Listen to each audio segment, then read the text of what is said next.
Good morning, everybody. This is Abby from Realistic Kitchen and Gardens. Here doing week, is it 10 or 11 after my last frost? It is August 2nd, and here we go. Leo has already greeted you. Looking at Florenza sunflowers. This one's already died off. This one's in full gusto along with the one right behind it, though much smaller. Apparently this likes the east side much more than the west side. This is the zucchini bed. All this is radishes going to seed, which I'm fine with. If my camera wants to focus today, apparently not. And then I actually planted the new variety of zucchini, and they've come up very readily right next to this very large red nasturtium. So there's one here. There's one down here on this side, tucked in here. And we'll see how it does. They're a little crinkly. Not sure if that's a nutritional thing or what, but I'll give them some fertilizer when we get there.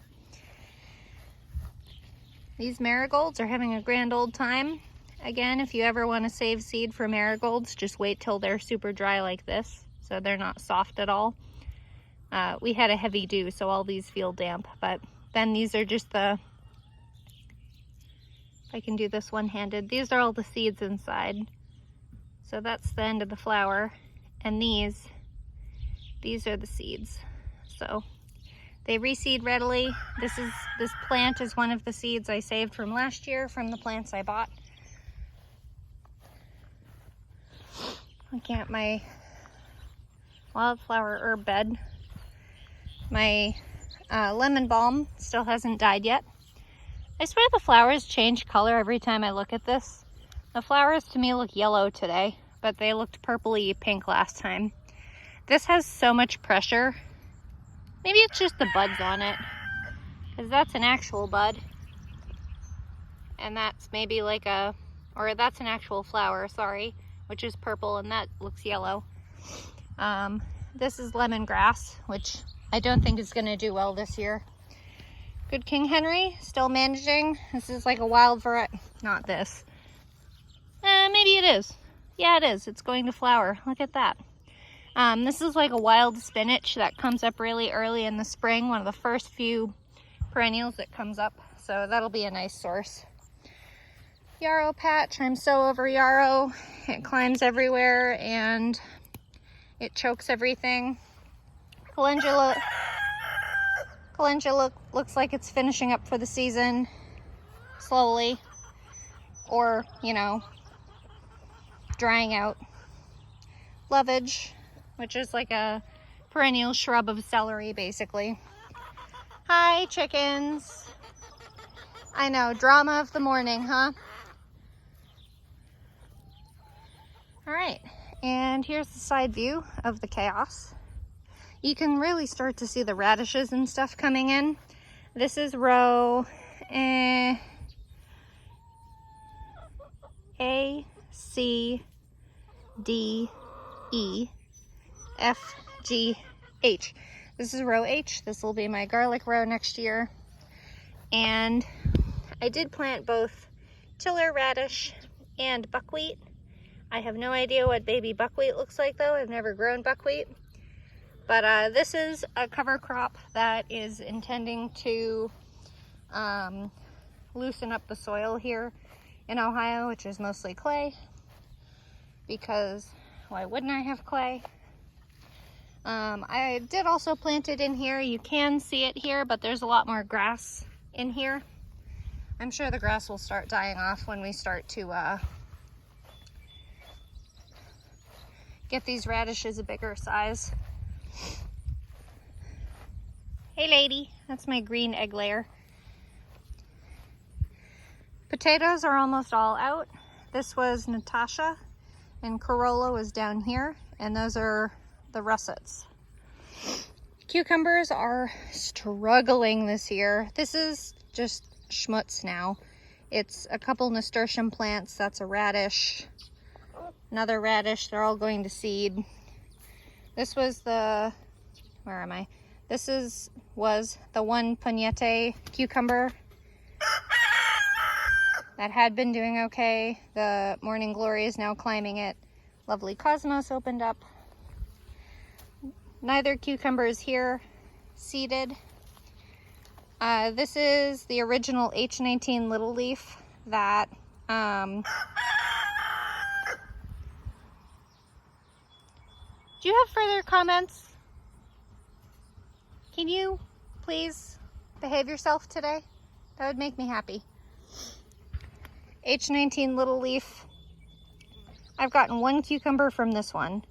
That one has a female flower that's getting there. But these cucumbers are so little in general. Like, I don't know if it's just my soil chemistry or the plant itself is that little, but they're not doing super great. Neither of them grew here. Of the two planted here, this one died off. That one's still there. This one is struggling. And that is the New Telegraph.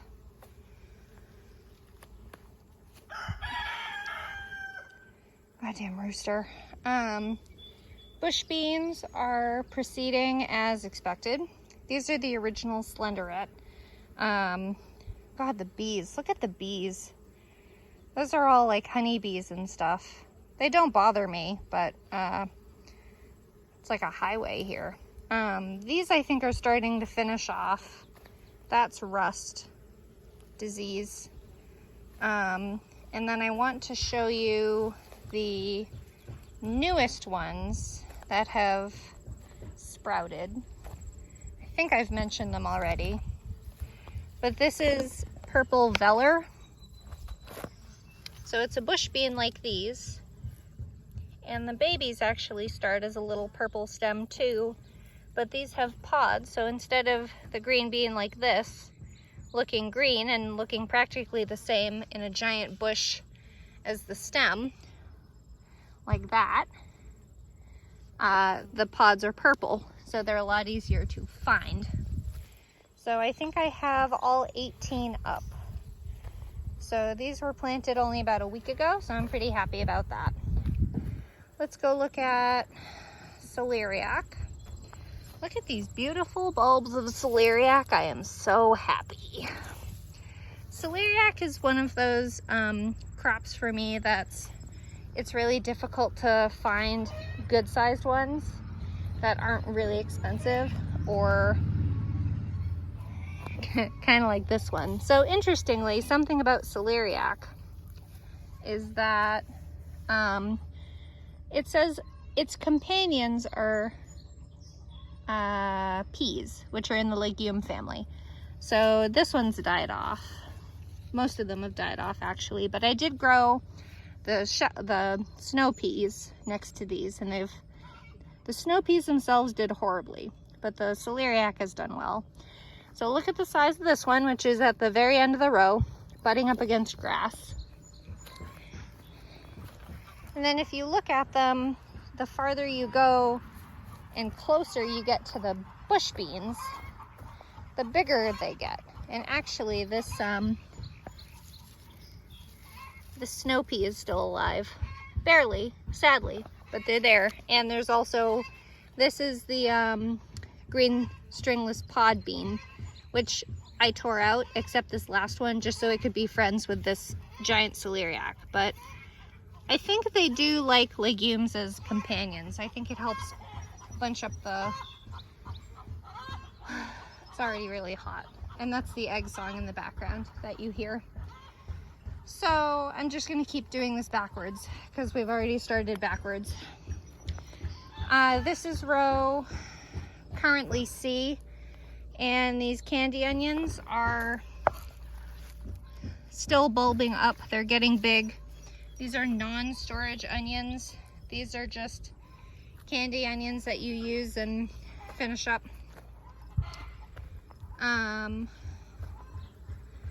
Basil. This is Prism, which is about knee-high now. It does have a couple little peppers on it. My peppers feel so late this year, but I feel like bell peppers take so long to come up through the garden. Another marigold. This is the firecracker that I planted later. It's a much bigger plant than those other little teeny French dwarf marigolds that are in the zucchini bed, which is a choice that I made. This giant basil that I had to stake so it stopped falling over. Oh, this is that gold bell pepper. I can never, gold star, something like that. And then this is the first of the sun and orange sun and Saturn, Jupiter. Orange sun and Jupiter. So this is loaded with peppers. I think this plant, it was either this plant or the one on the other side. I actually had to pull a pepper out because it was right smack dab in the joint of the plant, and I didn't want it breaking all the rest of the plant. Still some pest damage on some of these, on some of this basil because of these friggin' things, Japanese beetles. What an awful pest. There's a couple peppers in here, and I'm gonna leave a couple in here to see what color they mature to be because I'm really curious. I'm not climbing through there. I'll take a look from the backside for y'all.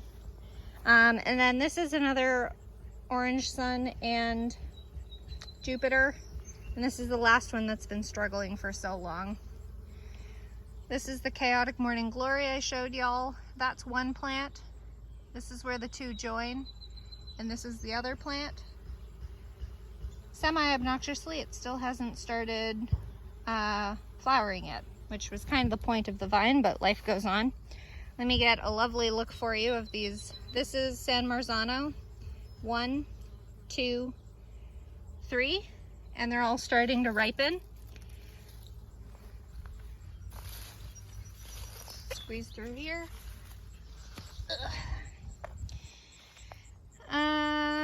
Let's go to this side first. So, again, the morning glory. There's Hannah's Choice cantaloupe, which it's not doing anything. I don't think it's gonna do anything, and I'm not worried about it. And I've decided that I re-looked up this variety of spaghetti squash, and it's actually only 100 days or 90 days, 90 or 100. Either way, we're there. So I think this plant has just finally reached its life cycle, and these two are fully ripe. That one isn't quite fully cured yet, and then these 4 are starting to get yellow, and I think that's the highest up one. So there's 2, 3, 4, 5, 6, 7, 8, 9. Pretty good. Right in front of me, just since I'm right here, is my parsnips, which haven't done anything yet. They're not supposed to possibly start sprouting till next week. And then down there is my carrot patch that I need to weed because it's full of grass seeds, because what else is new? Let me show you the spaghetti squash while I'm over here. So this is a good example of how to tell if your squash is cured or not. So I'm putting my thumbnail, whoops, well, there you go. I'm putting my thumbnail against it and pressing, and it still makes a mark. So when it stops making a mark and you can't damage the flesh, I'm obviously not trying to damage it, but when it stops becoming easily damaged is when it's fully cured, and usually when it's fully yellow. This is still kind of not splotchy per se, but it's getting there. These all have a pretty heavy amount of dew on them from this morning. It's so pretty. Or condensation from the cold squash and the air is starting to get warm. One or the other. Another morning glory right here. Oh, I wanted to show you these flowers, but I'm gonna have to do it from the other side maybe. Oh no, here's one. So this is another radish flower. but these ones are pink tipped on the edges. It's very interesting because all of these radishes are the same variety, so I don't know. Let's see. Cosmos are getting big and starting to flower, as you've seen a couple. Here's a dill that's opened up and flowered, another cosmos. And then here is, among this behemoth, nasturtium, is my pumpkin, the one surviving pumpkin of the two varieties I've tried. So I'm pretty sure this is Kai Kai, or Kakai, whatever. This is the original gourd, which is doing well. And then I had another one take fruit. This unfortunately is not climbing the trellis, so we're just gonna have to see how well it does, and it'll probably end up on the ground, but I'm not that worried. There was another blossom up here, but it fell off, it aborted it. So at least I'll have possibly 2 pumpkins. And then this is the butternut squash that I think is something like 120 days. But these fruits are getting big and they're very slowly starting to turn and still producing male flowers for the bees to get drunk on. There's one in here that's super huge. This one. Look how big that is. Not that you can really tell, I don't think. There's a good example there, actually. So there's 2 squashes right here next to each other. This one is more greenish, kind of, but this one is turning peachy, like peachy orangey color, very slightly. It's not fully cured yet, but that's what, you know, that's the ripening process. Leo, enough. That's the ripening process. So that one's still getting big, but this one is starting to cure. And I also have 2 more up there. So I think it's 1, 2, 3, 4, 5, 6, 7, 8. So not bad. 8 squashes. Okay, and now I need to make my way back down to show you my Brussels sprouts. You're a jerk. Please explain yourself. What do you think you need? Cease and desist. Okay. Wildflower patch has stopped doing a lot because all the cosmos are taking over. Although there is a calendula. Ooh, is that a little wallflower or something in there? Chinese forget-me-not. Unfortunately, these coreopsis don't bloom very long, but they're so pretty. They look kind of like a really, really tall marigold. Haven't seen the poppies for a long time, but they probably got smothered out by all this grass and crap. This is a little purple bachelor's buttons, again on the way out. Grass, pokeweed, lamb's quarters that I keep tearing out every once in a while for chickens. Can't say I know what this is. Haven't seen it flower or anything.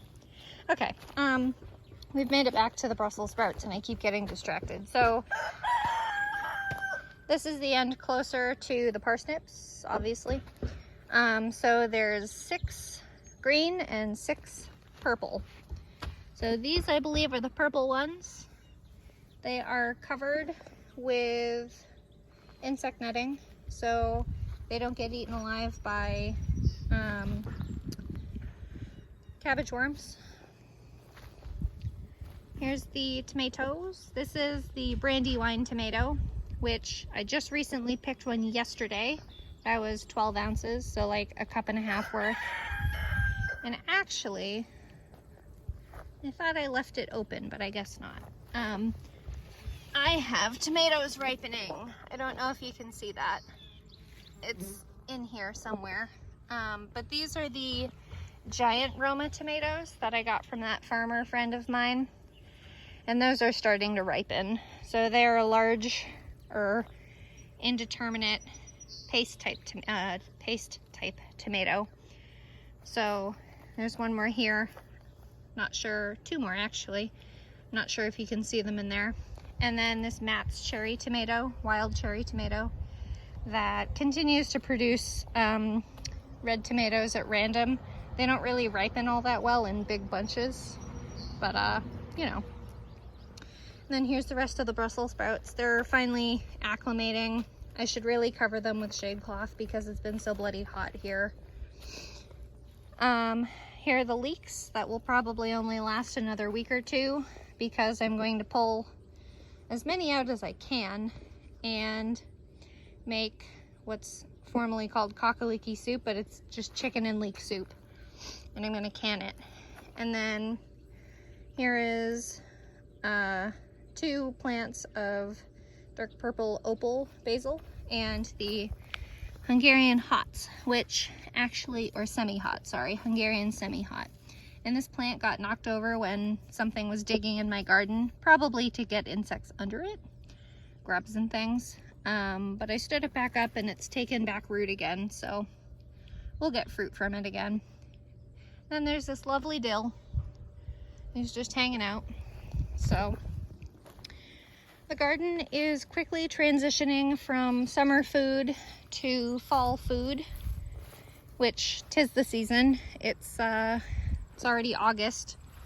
We're getting corn here pretty regularly. Not that I'm growing it, but local corn. Should be getting tomatoes soon. I have the intention to make salsa and ketchup, and I can't think of what else, but you'll be seeing those as they come up. So that's about it. If you like this kind of stuff, please like, comment, and subscribe for more, and follow me on my Facebook page, Realistic Kitchen and Gardens. Bye.